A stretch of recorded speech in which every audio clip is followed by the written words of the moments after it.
Madame, Monsieur, merci d'être une fois de plus sur Télé Africa. Merci de regarder votre émission dédiée au dialogue national inclusif, le Gabon face à son destin. Le numéro de ce jour reçoit Geoffroy Fumboula Libeka, député 4e vice-président de l'Assemblée nationale du Gabon. Monsieur Fumboula Libeka, bonsoir. Bonsoir, Snella. Merci beaucoup de nous recevoir dans votre bureau. C'est moi qui vous remercie en ma qualité de 4e vice-président de l'Assemblée nationale de transition du Gabon. Merci beaucoup. Évidemment, l'actualité dans notre pays, c'est l'organisation au mois d'avril prochain, donc dans quelques semaines seulement, d'un dialogue national inclusif voulu par le comité de transition pour la restauration des institutions. Ce dialogue devrait réunir l'ensemble des forces vives de la nation afin de repenser les plaies et de remettre le Gabon en ordre de marche. Pourtant, depuis quelques semaines maintenant, ce dialogue qui sera organisé dans notre pays fait couler encre et salive. Plusieurs voix se lèvent pour essayer d'avoir une idée précise, s'interroger sur le format de ce dialogue, sur la qualité des personnes qui vont participer à ce dialogue, sur le contenu même de ce dialogue national inclusif. Geoffroy Fumboula Libeka, la première question que j'ai envie de vous poser, c'est celle de savoir si vous êtes évidemment d'accord qu'il y ait un dialogue national inclusif au Gabon après les événements du 30 août dernier. Mais je pense qu'à cette question, la réponse, elle est claire. Et cela s'impose parce qu'il faut que les Gabonais se parlent. Mais ces Gabonais se parlent dans quel contexte et parlent de quoi? Là est toute la question. Le Gabon aujourd'hui est un pays qui est miné par plusieurs problématiques. Il y en a, chacun de nous a une préoccupation toute particulière. Est-ce que c'est l'occasion d'en parler au cours d'un dialogue? Je ne pense peut-être pas. Parce que le dialogue dont on parle aujourd'hui, il faut d'abord qu'on se questionne sur ce qui conduit aujourd'hui au dialogue. Nous sortons des événements post-électoraux. Dieu merci qu'il n'y ait pas eu des bains de sang par la suite à travers la contestation, à cause d'un coup d'État appelé coup de liberté au Gabon, qui a évité au Gabon de connaître les événements malheureux de 2009, de 2016, de 1993 et j'en passe. Donc la raison même qui peut justifier qu'on puisse aller discuter de nouveau porte sur des élections tronquées, sur le fait que la gouvernance du pays ne l'a jamais été de façon transparente. En gros, sur l'organisation du pouvoir. Et je pense que le dialogue ne doit pas s'éloigner de cet objectif. Dialoguer sur plusieurs thématiques, oui, mais laquelle des thématiques de façon principale? Je pense que ça doit tourner autour de l'organisation des pouvoirs pour pouvoir revenir à un ordre constitutionnel. Alors, pourquoi Geoffroy Fumboula Libeka estime évidemment que c'est dans cet ordre-là qu'il faut agencer les thématiques et par le contraire, puisqu'il y en a qui aujourd'hui pensent qu'il faut opposer à la démocratie politique, la démocratie sociale, que la question d'ordre social devait s'inviter au premier rang des échanges qui devraient avoir lieu lors de ce dialogue? Il faut d'abord qu'on arrive à définir la nature du dialogue. Le dialogue dont on parle, est-ce que c'est un dialogue politique? Est-ce que c'est un dialogue social? Est-ce que c'est un dialogue national souverain? Je pense que la logique dans laquelle nous sommes porte plus sur un dialogue national souverain. Pourquoi? Parce que les autorités qui ont pris le pouvoir sont aussi claires par rapport à la dénomination du mouvement qui a été créé. Un comité pour la transition et la restauration des institutions.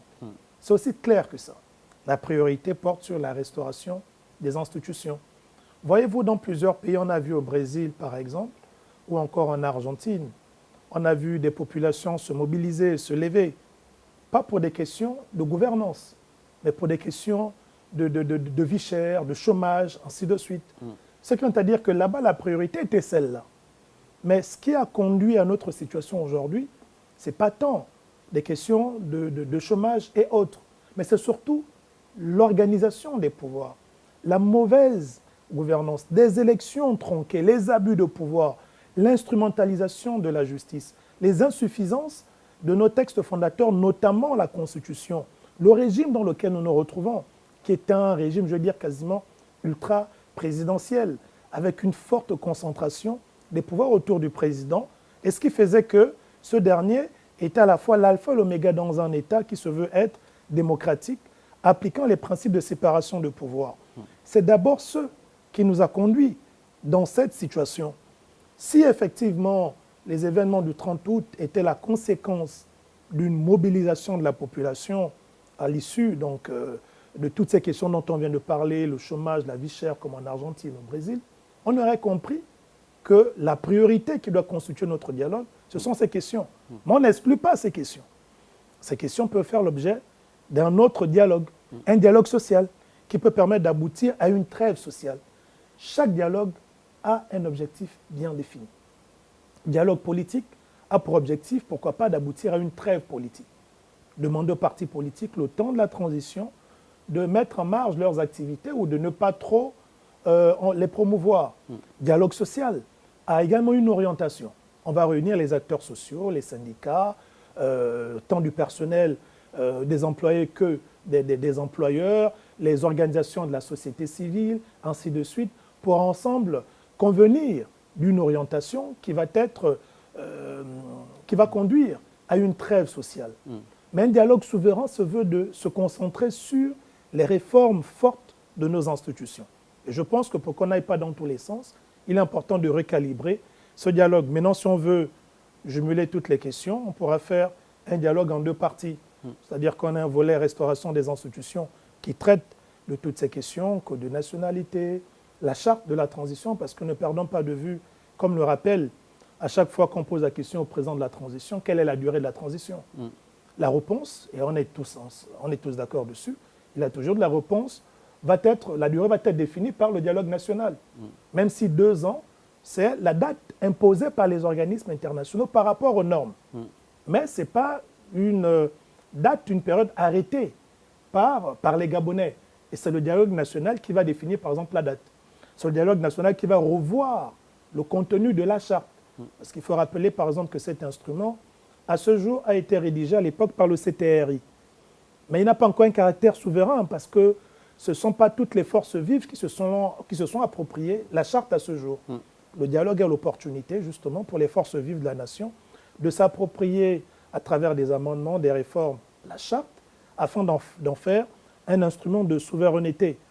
En gros, voilà ce que moi je peux, de façon ramassée comme ça, porter comme élément qui puisse justifier la position qui est la mienne aujourd'hui, celle de circonscrire le dialogue aux questions en rapport avec la restauration des institutions.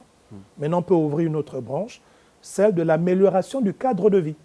Et la branche traitera de toutes les autres questions. On va évidemment revenir sur ce volet consacré à l'amélioration du cadre de vie, l'amélioration des conditions de vie des populations gabonaises, puisque ces questions se posent avec acuité au quotidien en rapport évidemment avec la problématique de l'accès à l'eau potable, de l'électricité, la vie chère, évidemment. Alors revenons sur le premier volet, celui consacré justement à la restauration des institutions. Vous aviez parlé tout à l'heure du régime dans lequel on est, avec un régime ultra-présidentiel ou un président de la République qui a de pouvoirs hyper importants.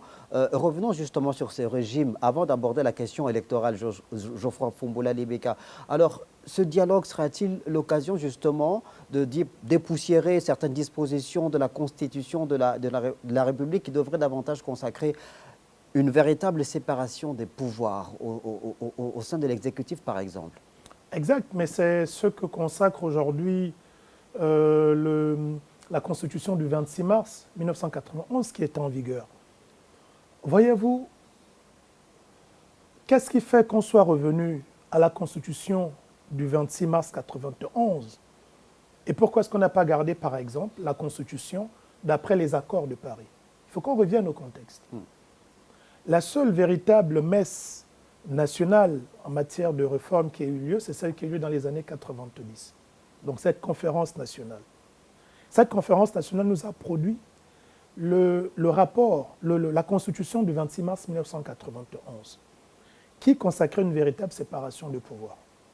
Pour preuve, dans les missions du Parlement définies dans la Constitution du 26 mars 1991, on parle de voter les lois, consentir l'impôt, et contrôler l'action de l'exécutif, pas du gouvernement, de l'exécutif.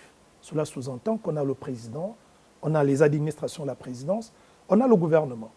Mais l'évolution et les modifications de la Constitution, notamment après les accords de Paris en 1994, ont fait qu'on ait réduit, sur le troisième volet que j'ai cité, la mission du parlementaire au contrôle de l'action du gouvernement. Donc, on est quitté de contrôle de l'exécutif à contrôle de l'action du gouvernement. Pour quelle raison? Parce que simplement, on a voulu réduire la force du parlementaire, l'excluant d'avoir un regard sur l'action de l'exécutif. C'est pour ça que je parlais de régime ultra-présidentiel. Les acquis de 91 ont été perdus à quel moment? Lors de la conférence, les accords de Paris de 94.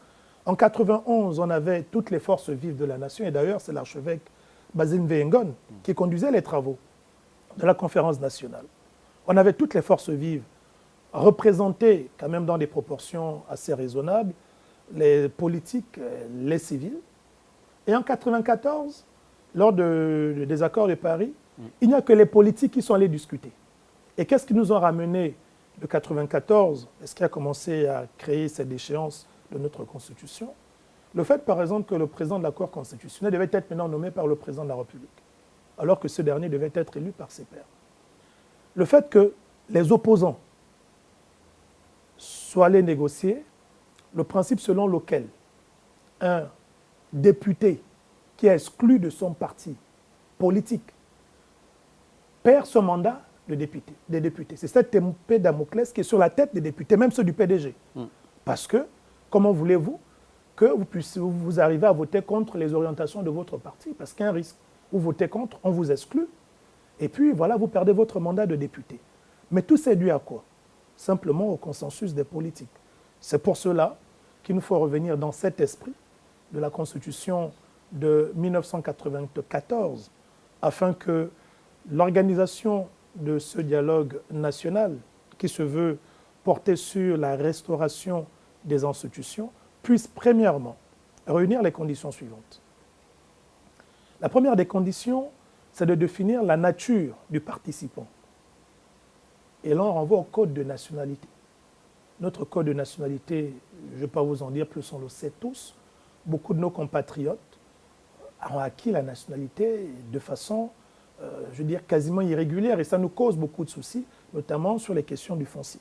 Il faut commencer par là, c'est les axes de ce dialogue. À côté de ça, on dit comité pour la transition et la restauration des institutions. La transition sous-entend un train d'union qui doit nous ramener à l'ordre constitutionnel. Pour revenir à l'ordre constitutionnel, il faut définir la qualité de l'électeur. On en a parlé. Il faut définir le mécanisme. Le code électoral, il faut qu'on puisse le revoir. Les principaux acteurs appelés à compétir lors des élections, ce sont les partis politiques. Cela sous-entend qu'il faut aussi voir la loi sur les partis politiques et le financement. On va aborder ce point aussi. Voilà. Donc, alors, pour ce qui est du régime, que pensez-vous par rapport à ce dialogue? Quel est le régime adapté à notre histoire, à notre environnement politique ou notre mode de gouvernance? Doit-on mettre en relief un régime parlementaire ou semi-présidentiel? Quel type de régime? Pour Fumboula Libeka, selon vous, quel est le Nous, au type niveau de la régime? société civile, on a été marqué, on a apprécié les travaux du président Edmond Kembele, qui a produit un exposé de motifs sur ce qu'il définit comme étant la Deuxième République. Et de façon globale, nous sommes tous pour un régime parlementaire.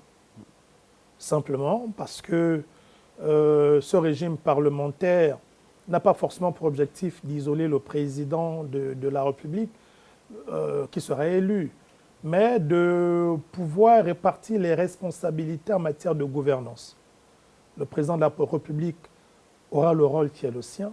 Le Parlement jouera également pleinement son rôle, de façon à ce qu'il puisse avoir un véritable contrôle de l'action en faveur donc de la nation. On est plus pour un régime parlementaire, sinon peut-être fédéraliste, un peu comme en Suisse, où ils ont 7 conseillers nationaux qui ils n'ont pas de président, mais 7 conseillers se relaient pour pouvoir gérer le pays le temps du mandat.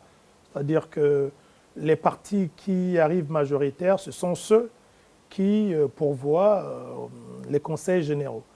Fédéralisme parce que la gestion est telle que les provinces sont vues pas comme des États séparés, mais comme des petites fédérations où les gouverneurs peuvent être élus et ensuite ils rendent compte aux conseillers et ainsi de suite, ainsi de suite. Bon.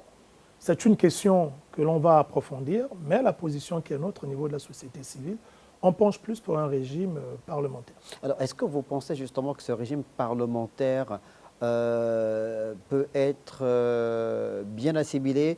Le Gabon est indépendant depuis 1960. On estime que ce sont des pays qui sont en voie de développement, qui n'ont pas peut-être encore atteint la maturité sur le plan de la démocratie. Est-ce que les pesanteurs d'ordre anthropologique, sociologique et politique même peuvent nous emmener à pouvoir mettre en place ce type de régime?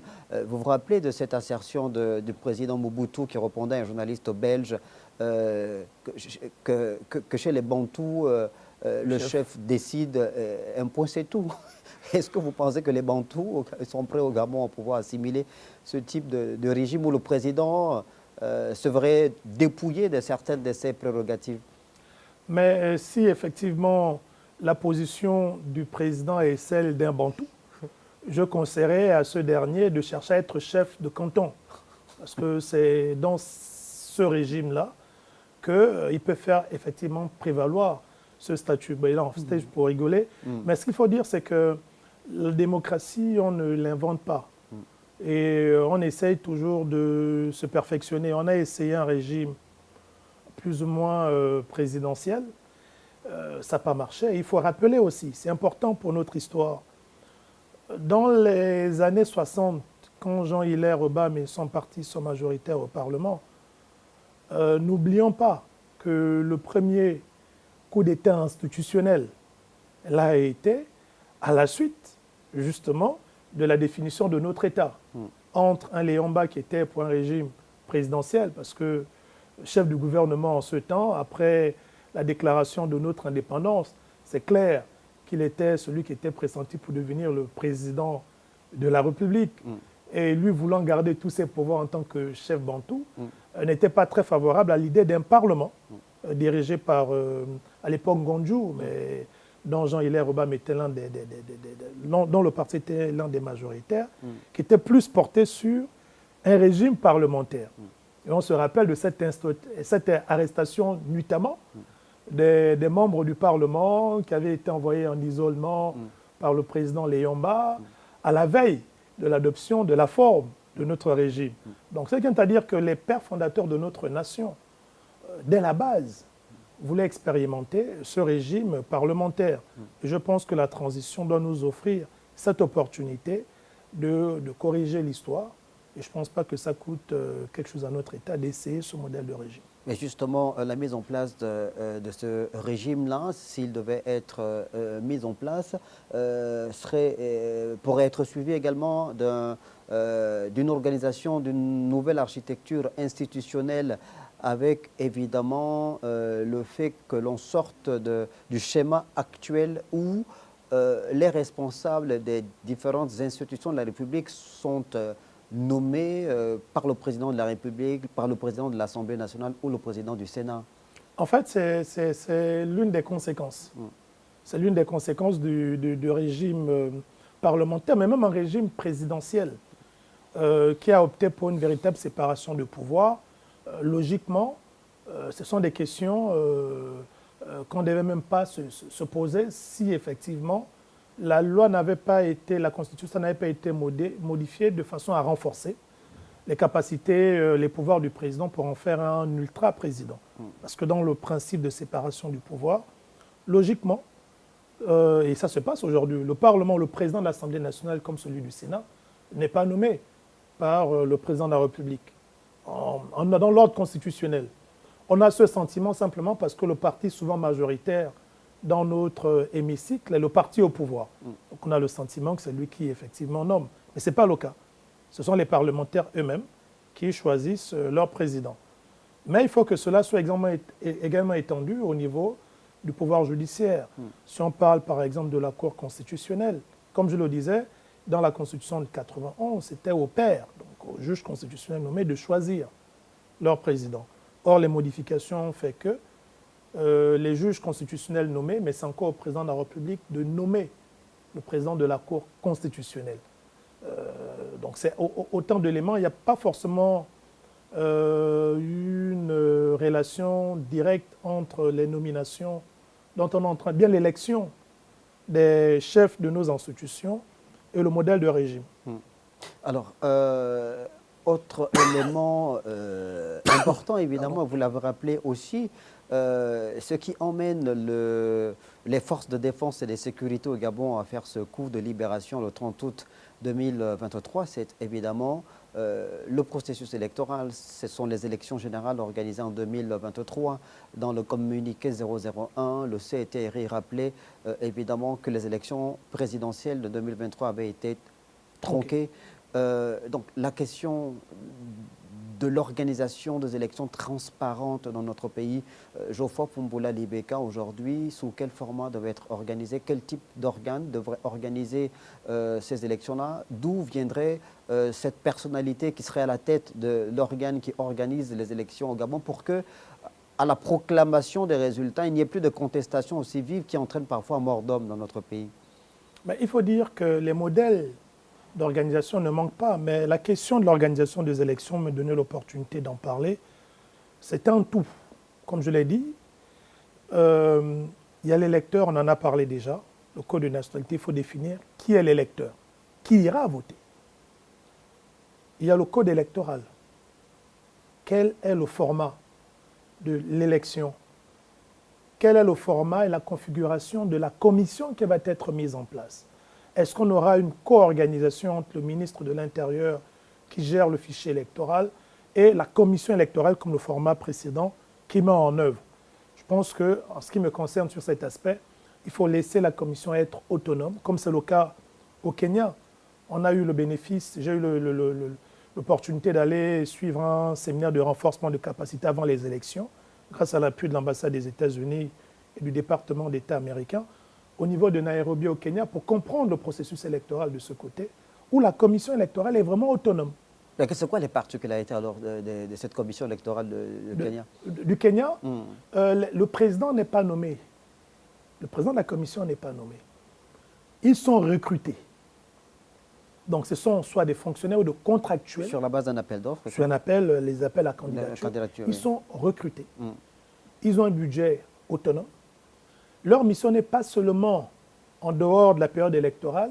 Ils n'attendent pas seulement la période électorale pour être actifs. Parce que cette commission, par exemple, travaille en concert avec le ministère de l'Intérieur pour le suivi du fichier électoral, du fichier d'état civil qui a un lien avec le fichier électoral. Cette commission a numérisé ces processus de façon à ce que vous, Snella Ange Pambo, depuis votre téléphone, vous arrivez à changer, par exemple, le lieu de vote. Si vous décidez de quitter de cette circonscription pour vous retrouver dans une autre circonscription, le tour est joué. Mais c'est le caractère autonome de la commission de cette commission qui a retenu notre attention. Elle ne dépend pas du gouvernement. C'est une entité à part. Et logiquement, c'est ce format que notre commission électorale devait avoir. Elle est dans la dénomination, mais elle ne l'est pas dans la pratique. Elle n'est pas dans la pratique. Donc, il suffit simplement de donner les moyens et de donner cette autonomie à cette commission, de façon à ce qu'elle joue réellement son rôle. En période électorale, organiser les élections. En période non électorale, préparer aux futures élections. On peut encore étendre les missions de cette commission. Donc, pas question que ce soit une commission composée à parité majorité-opposition, comme c'est le cas aujourd'hui? Non, ça c'est maintenant le format et les composantes. Il faut bel et bien... Est-ce qu'on garde le même format? On peut nous développer notre modèle à nous. C'est-à-dire que le président de la commission, lui, il est recruté par appel à candidature, mais les membres du bureau de la commission, parce que c'est quand même une commission électorale, elle doit tenir compte de toutes les forces vives de la nation qu'on y retrouve, comme c'est le cas également au Kenya. On retrouve le représentant des religieux, donc on retrouve le représentant de la société civile, des partis politiques, de l'opposition, de la majorité, à des proportions sensiblement égales. Représentant de l'administration également. Pardon. Représentant de l'administration également. Donc toutes les composantes sont regroupées dans la commission et le personnel de la commission est recruté. Et ils sont là de façon permanente, ils sont salariés, ils sont payés, ainsi de suite, ainsi de suite. Donc ils ne sont redevables à personne. On ne les enlève pas comme ça du jour au lendemain, parce qu'ils ne sont pas nommés, ils sont recrutés de façon permanente. Alors, le problème de la transparence électorale au Gabon, finalement, ce n'est pas le problème du processus d'organisation de l'élection en lui-même. Certains acteurs estiment que ce n'est qu'une question de proclamation des résultats, c'est-à-dire que respecter simplement le résultat des urnes. Le processus en lui-même n'est pas biaisé? Non, le processus, il est déjà biaisé du moment où la configuration de la commission cause problème. La loi dit par exemple que le président de la commission doit être quelqu'un de neutre, mais on vous envoie comme membre, président de la commission, des personnes, par exemple dans le dernier cas, Stéphane Bonda, ancien membre du gouvernement, cadre du PDG, qui est nommé, je veux dire quasiment nommé. Mais qui avait répondu à un appel à candidature, il n'avait pas été le seul à candidater. Oui, mais c'est là en fait où naît aussi le problème. Pourquoi? Parce que comment sont choisis les membres qui ont désigné le président de la commission? On dit les partis politiques, opposition, majorité, ainsi de suite, envoient leurs représentants. Mais qui a choisi leurs représentants? C'est encore le gouvernement, qui était à l'époque la majorité au pouvoir. C'est pourquoi je dis que le problème est à ce niveau, la configuration de la commission électorale. Si on arrive à configurer cette commission électorale comme il se doit, c'est déjà une avancée. Mais ce n'est pas tout. Il faut qu'on arrive à récalibrer la loi sur les partis politiques. Pardon? Il faut qu'on revoie la loi sur les partis politiques. À côté de cette loi sur les partis politiques, il faut qu'on voie le plafonnement des campagnes électorales. Parce qu'il ne faut pas qu'il y ait une disproportion entre les différents candidats. C'est pour cela que le plafond électoral existe, par exemple, au Kenya. Si vous engagez des dépenses, c'est-à-dire au Kenya comme au Mali également, et dans d'autres pays de l'Afrique de l'Ouest, quand il y a une élection, le candidat part au niveau de la Cour des comptes de son pays, aller faire valider le budget qui doit correspondre au plafond des dépenses électorales. Son budget de campagne. Son budget de campagne qui correspond au plafond. À la fin de la campagne, il doit venir justifier, preuve à l'appui, l'exécution de ce budget-là. Si on se rend compte que son budget est au-delà, c'est-à-dire la réalisation est au-delà, ça, il s'expose à des poursuites pénales et l'annulation de son mandat. Le budget en question, il tient compte de quoi? Des subventions de l'État ou il tient compte des subventions et de ce que peuvent apporter des mécènes, par exemple? En fait, c'est-à-dire que le plafonnement des dépenses électorales en illustration, vous êtes candidat, nous sommes tous candidats, on dit les dépenses globales doivent être par exemple d'1 million. Moi, je dois concevoir mon budget par rapport à ce plafond, 1 million pile. Je vais le faire valider à la Cour des comptes, je reçois le quitus, je viens l'exécuter. Les 1 million en question tiennent compte de tout. Si vous avez une subvention, si vous avez des mécènes, si vous avez vos propres contributions, même si vous arrivez à mobiliser 1 milliard, vous ne devez utiliser que 1 million, parce que c'est ça le plafond. Vous allez au-delà d'1 million, vous vous exposez à des poursuites pénales et à la perte de votre mandat, au cas où vous êtes élu. Ça permet effectivement d'éviter ce que l'on constate, l'achat des consciences. Avoir des gens qui partent déplacer des électeurs d'une zone à une autre, on paye, parce que tout ça, il faut justifier. Ça rentre dans le cadre de la campagne. Donc il nous faut arriver, après le code électoral, à toucher la loi sur les partis politiques, à avoir une loi sur le plafonnement des campagnes électorales, et par la suite, maintenant, améliorer notre constitution pour prendre en compte les aspects liés au contentieux électoral. Parce que là aussi, c'est un autre mécanisme. Il faut donner les atouts, il faut donner les moyens à notre constitution de se prononcer de façon raisonnable et équitable sur le traitement du contentieux électoral. Parce qu'on peut, certes, après la proclamation des résultats par la commission, être déclaré perdant, mais face à certaines irrégularités que l'on peut porter auprès des autorités compétentes, on peut avoir raison. Mais là, il faut améliorer le contentieux électoral. Si on arrive à faire ça, on a déjà fait un pas important dans le cadre de la réforme de notre gouvernance. Vous parlez de la loi sur les partis politiques. Quelles sont les limites de cette loi aujourd'hui selon vous?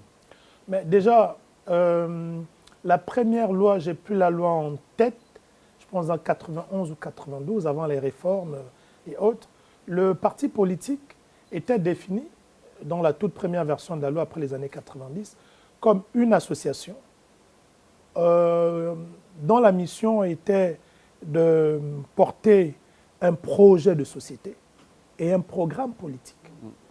Entre autres comme mission, former ces militants ou former la société à la gestion de la chose publique. C'est pour cela, c'est ce qui justifie par exemple les subventions accordées aux partis politiques.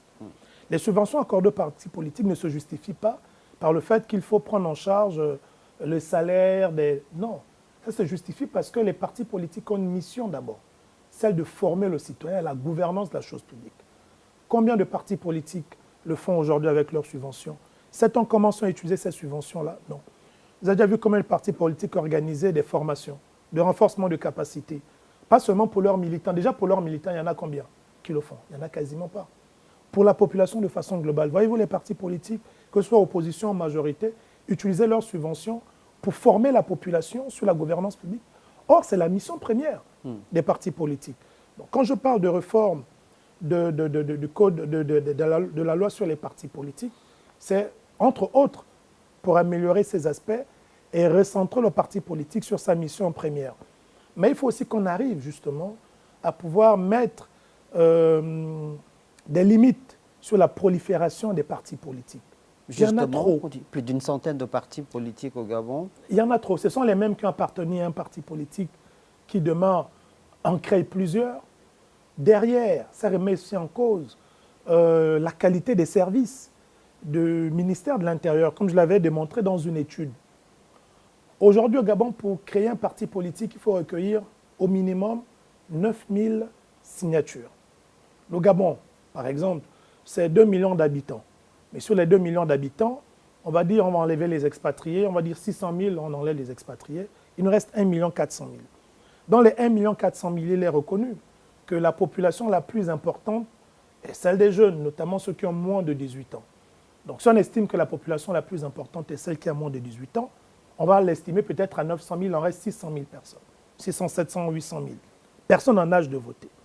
Comment expliquer qu'on se retrouve par exemple avec 200, 100, plus de 100, 120, 130 partis politiques, ceux qui sont reconnus et ceux qui sont en cours de légalisation se retrouvent par exemple avec 100 partis politiques. Le minimum de signatures à recueillir, c'est 9 000. 9 000 fois 100, ça fait 900 000 membres. Ça, c'est sans compter ceux qui sont en âge de voter, qui ne sont pas dans les partis politiques, qui sont plus nombreux. Donc, logiquement, si on a 100 partis politiques au Gabon, cela sous-entend qu'on doit se retrouver avec plus de 1 500 000 de personnes en âge de voter qui représentent, qui est au-delà de la population gabonaise, enfants compris. Comment l'expliquer? Simplement parce qu'on a un ministère de l'Intérieur, à l'époque, et j'espère que ce sera plus le cas, qui délivrait les partis, les récépissés des partis politiques par affinité. Cela doit nous amener au ministère de l'Intérieur actuel de la transition à faire un audit sur les partis politiques qui doivent justifier de leur existence. C'est pour ça que je disais qu'il faut améliorer la loi sur les partis politiques. Un parti politique, par exemple, qui n'est pas à même de présenter des candidats à une élection sur l'ensemble du territoire, un parti politique qui n'est même pas à même de présenter un seul candidat à une élection, ils sont nombreux, ils existent, mais ils ne participent pas. Ou d'organiser un congrès tous les 5 ans. Ou d'organiser un congrès. Ce sont des partis politiques qui doivent perdre directement aussitôt leur existence. Et il faut qu'on améliore la loi dans ce sens. Tu as un parti politique, il y a eu 3 à 4 cycles électoraux, tu n'as même pas pu avoir un seul élu, même pas un conseiller. À quoi bon exister? Mais il y en a qui disent que ce serait faire un bond en arrière en matière de renforcement de la démocratie, que vous serez en train de tuer la démocratie si vous empêchez aux gens de pouvoir créer le parti politique. Mais vous existez, c'est pour convaincre l'opinion. Si vous n'arrivez pas à convaincre l'opinion de voter un seul, même un conseiller, à quoi bon exister? Vous ne créez pas un parti politique pour aller négocier des postes. Vous ne créez pas un parti politique pour aller juste participer à des conférences nationales parce que vous aurez un cachet. Vous créez un parti politique pour porter une idéologie. Parce que vous estimez que cette idéologie-là, beaucoup de citoyens se retrouvent dans cette dernière. Comment expliquer que vous êtes un parti politique? Vous justifiez dans ce cas, si on voit les conditions de création, les 9000 signatures, ce sont les adhérents. Mais qu'à une élection, vous ne soyez même pas capable, pour tous les candidats que vous proposez, de réunir 100 voix. On se pose des questions. 9000 adhérents, vous créez le parti. Tout à une élection, quand on prend les scores, j'avais produit cette étude, cette analyse, on prend les scores cumulés de tous vos candidats, vous n'arrivez même pas à avoir 100 voix. Pire, on a eu des leaders politiques qui se sont présentés à une élection législative, qui, en tant que leader, n'arrivent même pas à avoir 3 voix. Ils sont candidats, présidents d'un parti politique. Ça, au Gabon, c'est dans l'étude que j'avais produite. Le cas qui m'avait encore le plus touché, c'est 2 responsables de partis politiques qui se mettent ensemble pour porter une candidature aux législatives. Ils n'arrivent même pas à réunir 5 voix. Mais par exemple, quand il s'est agi de nommer les représentants de l'opposition, parce que c'était 2 partis de l'opposition, au niveau des membres qui devaient désigner le président de la commission électorale, Stéphane Banda, ces 2 partis politiques étaient représentés. Comment l'expliquer? C'est ça la réalité. Ce sont des partis qui, pour moi, ne doivent pas exister. Un parti politique, si tu n'arrives pas à justifier d'un minimum, ne fût-ce que de 50% des soi-disant adhérents des 9000, ça vaut la peine que tu participes. C'est-à-dire que ce sont des mécanismes qu'il faut absolument mettre sous veilleuse pour garantir une véritable démocratie. Il faut discipliner les acteurs politiques. Il faut les discipliner.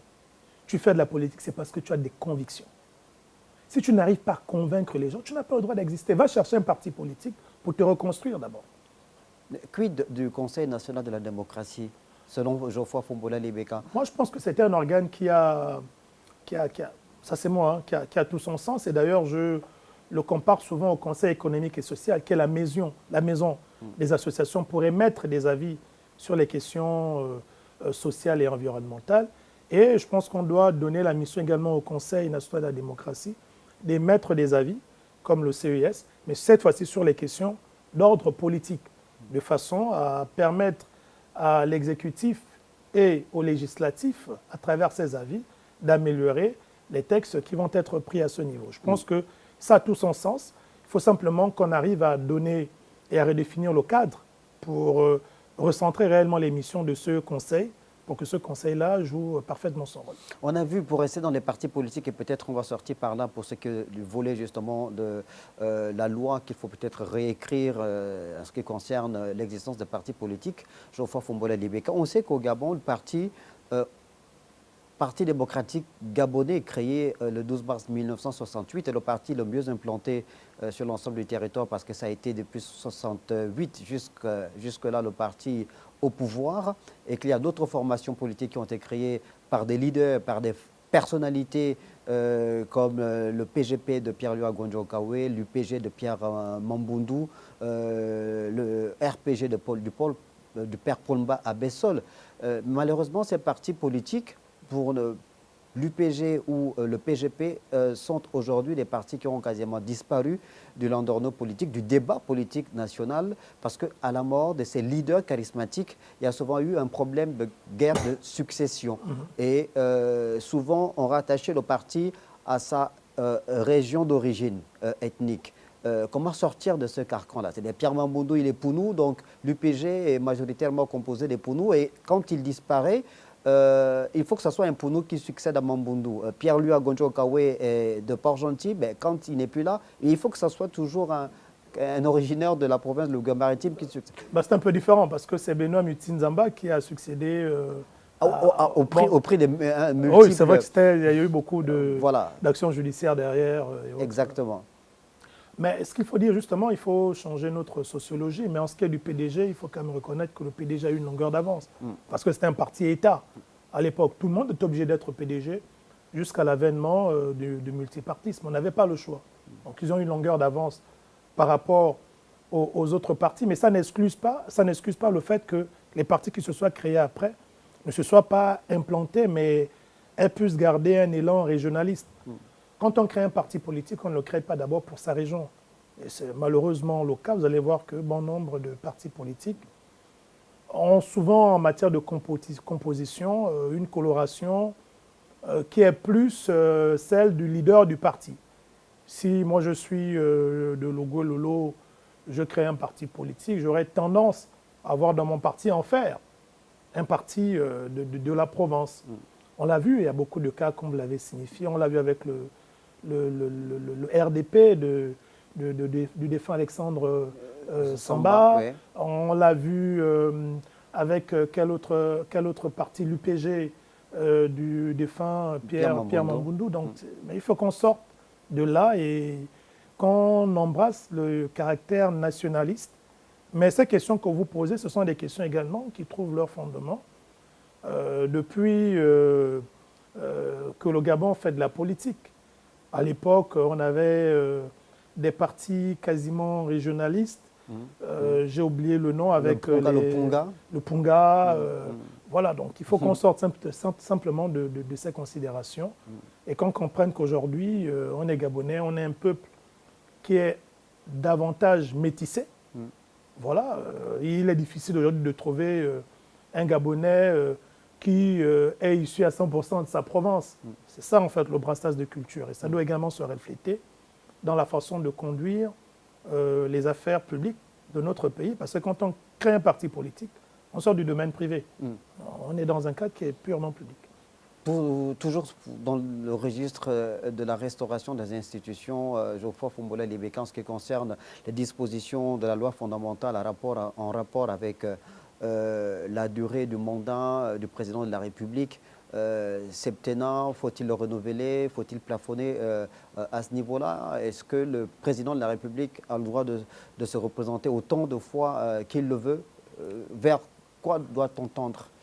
Non, mais je pense que quand on est président de la République, l'idée également, c'est de faire œuvre pédagogique, montrer comment est-ce qu'on doit gérer la nation et prendre plaisir à voir comment est-ce que ceux qui succèdent gèrent la nation afin de corriger ce qu'il est et mettre à service, mettre à contribution son expérience. C'est pour cela qu'il nous faut limiter le mandat. 5 ans, renouvelable une fois, c'est largement suffisant, 10 ans. Et si on a été un bon président, on est capable de préparer un dauphin qui va reprendre le relais de la philosophie qu'on en a mise en place pendant ces 10 ans. Il faut éviter d'avoir des présidents qui sont indispensables. Il ne faut pas chercher à avoir des hommes forts. Il faut chercher à avoir des organisations fortes. Il faut chercher à avoir des partis forts.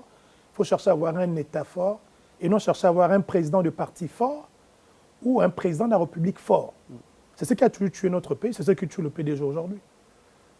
Aujourd'hui, tout le monde qui est du PDG, chacun veut aller créer son parti politique. Pourquoi?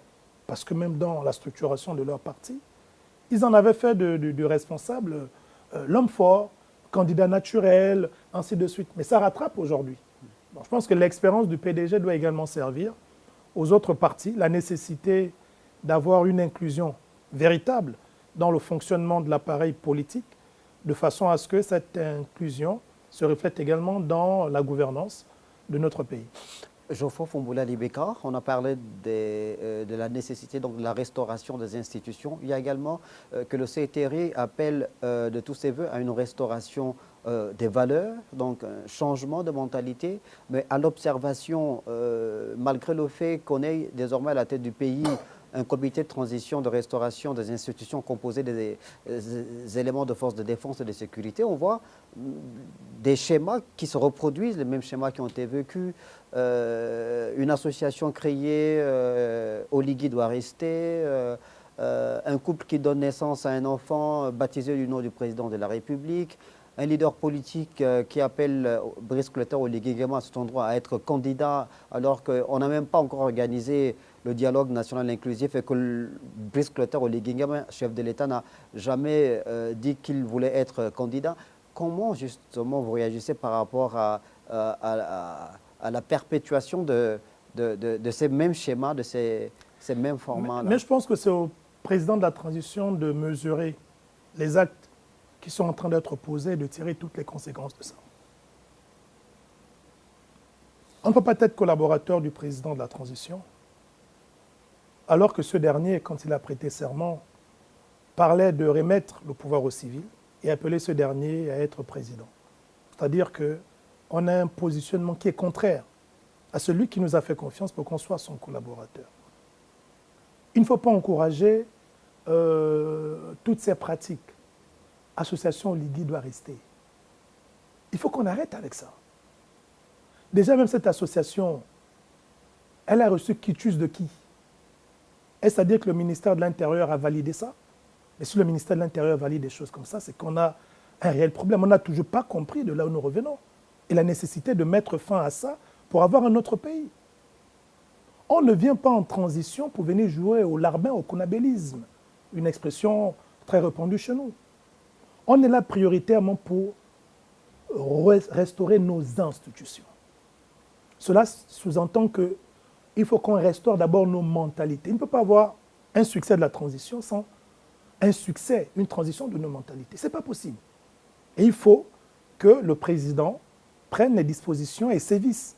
Parce que laisser ces choses germer donne le sentiment que le président lui-même, il est partie prenante. Une famille qui crée, qui donne naissance, autant pour moi, à un enfant, le baptise du nom du président, oui, c'est son droit. Mais même encore que là, le patronyme, c'est quelque chose de privé. Je ne vais pas aller appeler mon enfant, je ne sais pas, Barack Obama. Bon, ça ne fait pas sérieux.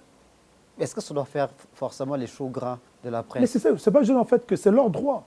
Mais de là à voir des autorités qui partent féliciter, on met cela en avant, quel est le message que l'on lance? Donc tous les enfants qui vont naître en transition pour bénéficier justement des 5 millions, être plébiscités, doivent aussi donner, s'ils font des filles, ils doivent appeler leurs filles Zita Oligui, s'ils font des garçons, ils doivent appeler leurs garçons Brice Clotaire Oligui. Parce que c'est ce vers quoi on va tendre. Parce que qu'est-ce qui a justifié demain qu'une famille fasse un enfant et appelle cet enfant Brice Clotaire Oligui et que cette famille-là ne reçoive pas les mêmes avantages que celui qu'on allait voir pour donner 5 millions et autres. Qu'est-ce qu'elle veut le dire? Qu'est-ce qu'elle veut le justifier? Si on n'accorde pas le même traitement, cela sous-entend qu'on consacre l'inégalité. Et on ne doit pas aller vers ça. Il faut que dès maintenant, on commence à attirer l'attention pour mettre un terme à ça. Parce qu'au bout d'un moment, ça va devenir incontrôlable. Incontrôlable, et ce sont des actions souvent qui préparent à tout et n'importe quoi. Et on ne doit pas aller dans ce sens. Et les leaders d'opinion, les acteurs politiques ont une part de responsabilité dans ce changement de mentalité et de valeurs. Ça s'impose à tous. On constate aujourd'hui, si vous essayez de voir par exemple les nominations, si moi m'a nommé quelque part, les collaborateurs seraient essentiellement issus de mon parti politique, que ce soit ceux du PDG, de la majorité ou de l'opposition, c'est le même schéma. Il faut qu'on change aussi de sociologie. Il faut qu'on change de conception. Sinon, en fait, en gros, on ne fait que reproduire ce que l'on condamnait au PDG. On ne fait pas différemment. La seule chose qui marquait la différence, c'est qu'on n'était pas tous à la gouvernance. Maintenant qu'on l'est, on est là, il faut qu'on montre comment les choses doivent se faire. On ne doit plus faire la promotion du népotisme que l'on condamnait au PDG, le favoritisme et tout ce qui s'ensuit. On doit faire différemment. On doit commencer par la transition des mentalités. Geoffroy Fumbula Libeka, on arrive quasiment au terme de l'émission. Le 30 août 2023, le comité de transition et de restauration des institutions dirigé par Brice Clotaire Oligui Nguema a donc mis fin à un régime et mis le Gabon dans une période d'exception pour reconstruire le pays, le remettre en ordre de marche, restaurer ses institutions. Le dialogue national inclusif qui sera organisé en avril est une des séquences importantes de cette période de transition. Il y a nécessité pour l'ensemble du corps social, l'ensemble des forces vives de la nation, de soutenir Brice Clotaire Oligui Nguema et le CTRI pour que ce dialogue-là n'accouche pas d'une souris. Exact, il le faut, mais cela est conditionné également par la façon de préparer le dialogue. Comme je l'ai dit, ce n'est pas au gouvernement de le faire. On doit avoir un comité indépendant qui se charge de ça, notamment conduit par Monseigneur Ibaba, comme ça a été proposé par le président du CTRI lorsqu'il avait reçu ce dernier. On parle d'un dialogue, mais quels sont les termes de référence du dialogue? Ils ne sont pas connus. Il faut qu'on prenne un décret pour nommer les membres du comité d'organisation du dialogue, conduit par le Monseigneur, à qui on pourra adjoindre à proportion égale les représentants des militaires, les représentants des politiques et les représentants de la société civile, pour que ces derniers puissent travailler. Après, il faut définir les termes de référence et prendre une loi sur l'organisation du dialogue pour l'encadrer et donner un caractère souverain à ce dernier. Ce n'est que quand on a réalisé ces préalables-là qu'on peut maintenant se mettre dans l'opérationnel, sensibilisation, parce que les gens savent à quoi ils doivent s'attendre. Ils savent comment est organisé le comité, ils savent l'objectif et l'orientation du dialogue à travers la loi sur ce futur dialogue-là. À cet instant, l'opinion est prête. Mais le constat est que, vous avez pu le constater, on demande par exemple aux partis politiques d'amener 4 propositions de nom au ministre des réformes de l'institution, ministre de l'Intérieur. Aucun Gabonais ne sait l'orientation du dialogue. Il n'y a pas de terme de référence. On ne connaît pas qui est le comité, qui organise. Le ministre, il a dit qu'ils vont recevoir, ensuite ils vont choisir les représentants. Mais est-ce que le ministre a qualité de choisir les représentants dans la liste envoyée par les partis politiques? Non, ce sont autant de choses qui se sont toujours faites sous l'ancien régime que l'on doit faire différemment. Il faut que l'on corrige les 6 mois de cette transition à travers ce dialogue national. Je rappelle qu'aujourd'hui, quand on prend les 472 personnes nommées dans les principaux organes de la transition, je dis gouvernement, parlement et les délégations spéciales, 78% sont essentiellement des politiques, majoritairement issus du pouvoir déchu. 11% des militaires et 11% de la société civile. Quand on prend les 6 provinces à ce jour pourvues en délégués spéciaux, 3% c'est la société civile, 13% les militaires, le reste, c'est 84%, ce sont les politiques, majoritairement issus du régime déchu. Donc on voit que la configuration de la gouvernance présente déjà un caractère exclusif. Il n'y a pas d'inclusion, il y a une exclusion. Et cela, quand on compare ça, par exemple, aux 5 autres pays en transition, le modèle de gouvernance du Gabon est similaire à celui, par exemple, du Tchad, où ce sont majoritairement les politiques de l'ancien régime qui gouvernent. Mais quand on prend celui du Burkina, de la Guinée, du Mali et du Niger, là-bas, ce sont les représentants sociaux qui constituent plus de 50%. Ça ne veut pas dire qu'on doit avoir des organes de transition où on va exclure les politiques. Mais il faut que ce soit dans des proportions raisonnables. On ne peut pas avoir 3% de la société civile, 13% des militaires, 84% des politiques au niveau des délégations spéciales, quand on sait que c'est la société civile qui a toujours combattu et dénoncé les travers des politiques. Quand on sait par exemple qu'au niveau des délégations spéciales, ce sont les maires qui ont souvent délivré les documents d'état civil à ceux-là qui sont allés s'approprier la nationalité gabonaise. Mais ce sont les mêmes qui reviennent. Ça va créer quoi? Lorsqu'on voudra mener des enquêtes transparentes pour établir les responsabilités et corriger ça, il y a de fortes chances que les éléments probants puissent disparaître. Parce que ce sont les mêmes personnes qui vont revenir à la manœuvre. Donc c'est assez complexe, mais on reste confiant. On reste confiant et on se doit tous, parce qu'on n'a pas le choix, d'accompagner le président de la transition pour élever ce challenge-là, pour que notre transition connaisse un succès. Alors là, des plus beaux. Merci. C'est moi qui vous remercie. Merci beaucoup, Geoffroy Fumboula Libeka. Vous êtes donc député 4e vice-président de l'Assemblée nationale de transition de Gabon. Merci d'avoir accepté justement de participer à cette émission Le Gabon face à son destin. Ainsi se referme le numéro de ce jour. Merci de nous avoir regardés et bonne suite des programmes sur Télé Afrique.